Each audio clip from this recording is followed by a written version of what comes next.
Hello and welcome to the Asian Game. I'm your host, Scott McIntyre, coming to you not from my normal location today, but from the Malaysian capital of Kuala Lumpur.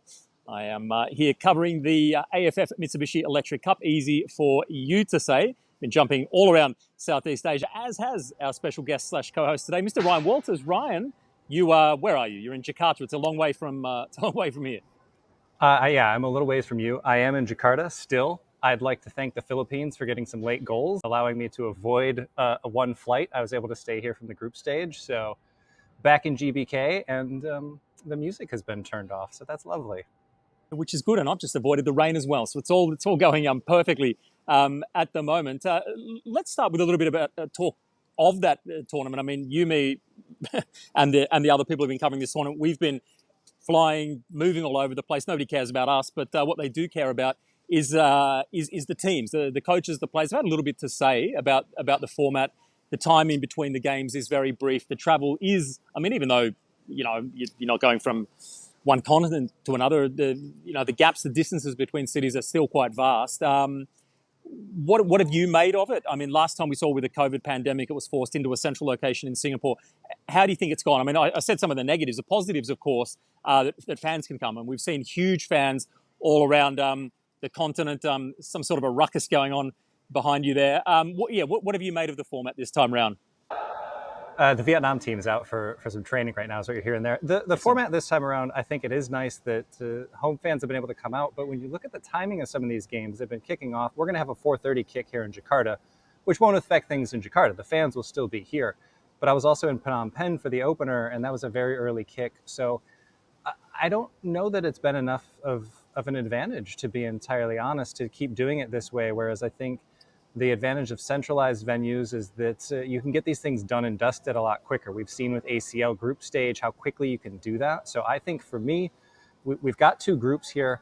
Let's have two host countries for the groups. Let's get two stadiums in each location even, or just one central venue, which we've seen millions of times. And let's get this group stage done and dusted quickly. And let's not have things happen like what happened to the Cambodian team, where they left at 7 a.m. one day and they didn't get to Jakarta until 11 p.m. that day. So also got a guest friend right behind me here as well. So, get his take on things in a minute. Just ask him what he thinks of the training. No, Look, it's fun to go to these cities. It's fun to travel around, but I think the schedule's been brutal. Like you said, for us, whatever, this is our job. We're very privileged and very lucky to be doing it. The players, though, Vietnam didn't even train yesterday because they had to fly down here from Vietnam. So they got in and they just did like a very light training in the gym. And now they're out on the field behind me now doing a proper training. And that's a really tough way to get set up for a semifinal.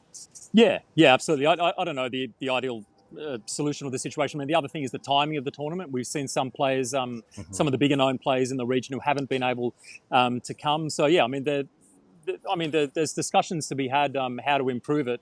The one thing, that we both said is that the fans, we know that they're going to come. And for the semi-final and the final, it's going to be a great atmosphere. I was in Bukit Jalil here in Kuala Lumpur the other night, and the Malaysian fans are just, next level. I mean, the Indonesian fans, there's been occasions where they've probably taken things maybe a little bit on the verge of passion turning into something else. But the Malaysian fans, was 65,000, in the stadium for a group stage match, singing, dancing the whole way through it. Hours and hours before they were there. There was a kilometre of, food and kind of merch, probably not all of it, authentic, mind you, stands set up. And that was for a group stage game. So, I think if you can find a way to keep the passion, keep the fans, get the big names here as well. I'd like to see it if we can in a FIFA window.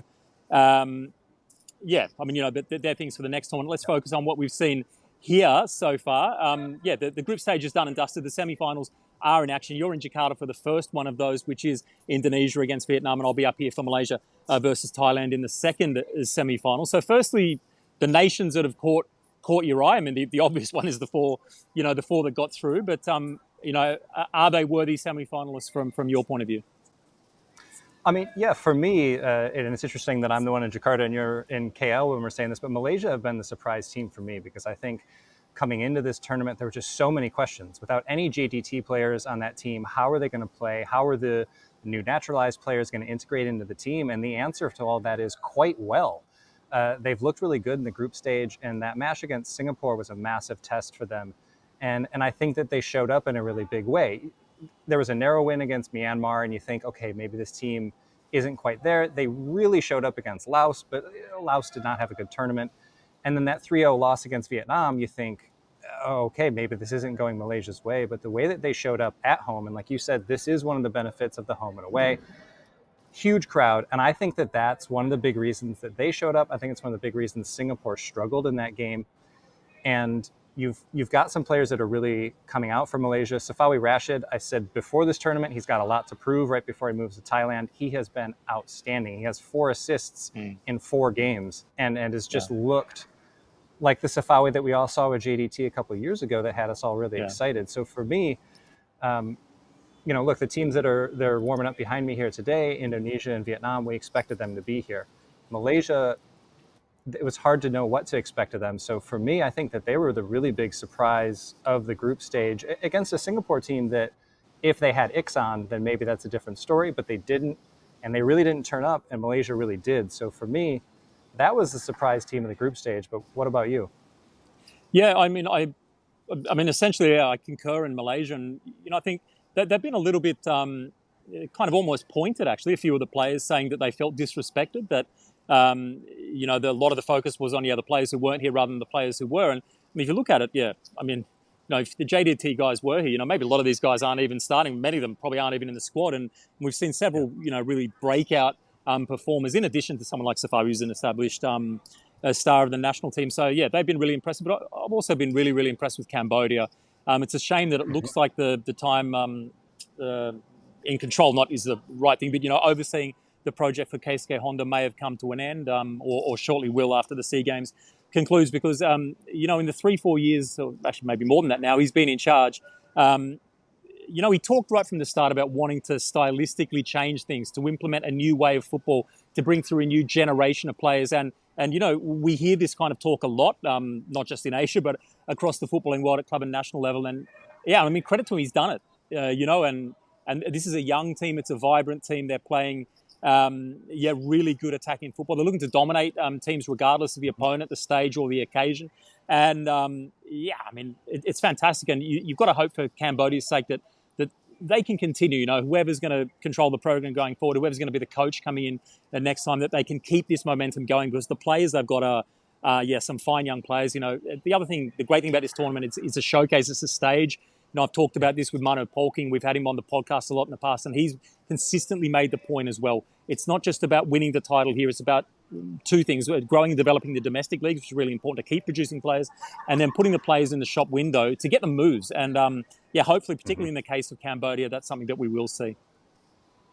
Yeah, I think so. And kind of skipping around here a little bit, I think Lim Pisat is somebody that we need to talk about because he had a great tournament and 2 goals in 4 games for him. And he's somebody that, like you're saying, I think he's a perfect example of what this tournament can do because beforehand, I don't know how many teams or how many folks had a Phnom Penh Crown player on their radar, but they certainly do after this tournament if you've been paying attention because, like you say, Cambodia looked really good in the group stage to the point that I think going into that Thailand game at Thammasat, it didn't feel like a guarantee because of how well Cambodia's been playing. And I think Lim Pisat was a big part of that.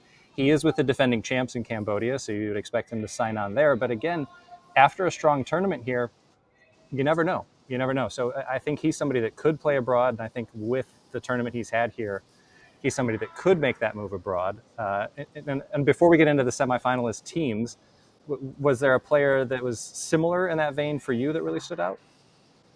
Yeah, I think there's been a few, and we talked pre-tournament about some of the younger stars that might have a chance to break through. He was one. His teammate, Siang Chantia, both of them kind of creative number 10s, can play in wider roles as well. I've been really impressed with him.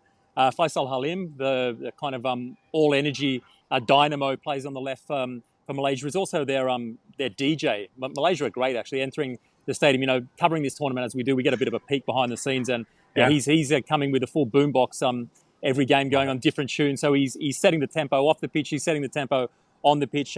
He's been fantastic. Marcelino Ferdinand, the teenager from Indonesia, has been it's a real breakthrough tournament for him. And it's so important for Southeast Asian football that clubs are looking at these players. We've seen it with Asnawi going up, getting a bit of a run, but not a great run. We've seen it with Pratama going up to Japan, hardly playing it. I mean, it's not like they lack the technical quality. So I just don't know what the solution is. Are players being signed? It's almost the old thing that we heard about Asian players going to Europe, in a marketing exercise. I think there's a little bit of that still with, players from the bigger markets here. I hate using that term in a football context, but Indonesia and Vietnam, are they being signed for football merits? Well, they should be, because they're good enough to compete. The challenge is then, the agents making sure that they're going to clubs where they're not being viewed as commodities, and they're going there to play, because they've shown in this tournament that they can. And I think we'll see a bit more of that in the semis and the final as well. Yeah, for sure. And speaking of the semis there, we did talk a little bit about Malaysia already. I think the other team that you've seen a little bit more of covering Group B more closely, and you were up in Hanoi for one of the matches, Vietnam, the team that's behind me warming up right now. What have you made of their run so far? I think it's been pretty much as we would have expected, right? I mean, they've been dominant. They haven't conceded a goal. They've scored, I think, the most of the second most in the tournament. I mean, they came in, I think, as the favourites, and that's what they've been, even to the point where they've almost had the luxury of rotating the squad. I mean, if we say, okay, there's a first 11, I think in one game we've seen 2 or 3 kind of sit out. The next game we've seen 2 or 3 kind of sit out. So they've had the ability to keep players fresh because of the depth that they've got in the squad. And yeah, I mean, they've been imperious. Dang Van Lam, had a couple of years up in Japan with Cerezo Osaka, and I think he's come back a much better player. He looks more comfortable on the ball in his distribution. He's probably been the best goalkeeper at the tournament. The defence is, as we said, watertight, and they've got creativity. They've got a real finisher now in Nguyen Tien Lien as well, who's kind of been pushing to be the out-and-out kind of number 9 for a while, and he's really claimed that position. And yeah, I mean, they've been as expected. They were probably the favourites, and I think they still remain the favourites. Yeah, so the other teams, the ones we haven't touched on yet, you and I have both seen a little bit of Thailand. I think, honestly, Thailand has played the way that, like you were saying with Vietnam, this is what we'd expect from Thailand. Even this is a so-called B team for Thailand.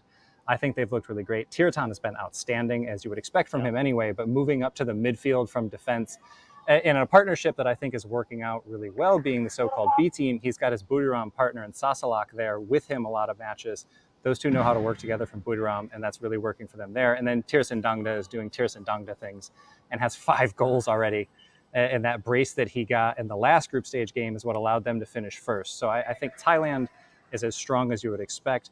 Indonesia, the mood in the camp right now is kind of that there was a missed opportunity against Thailand. That match that they drew here, I think there's still a little bit of resentment in some ways for not getting the full 3 points there. They would have topped the group.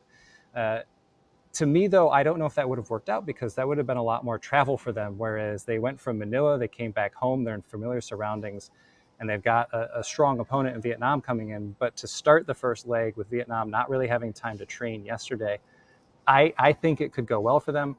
I do think, though, that the 3 goals that they conceded in the group stage will be a little bit of a concern going into this match against Vietnam. But I am getting the wrap-up sign here pretty soon, so I'll just say to you real quick, MVP candidate.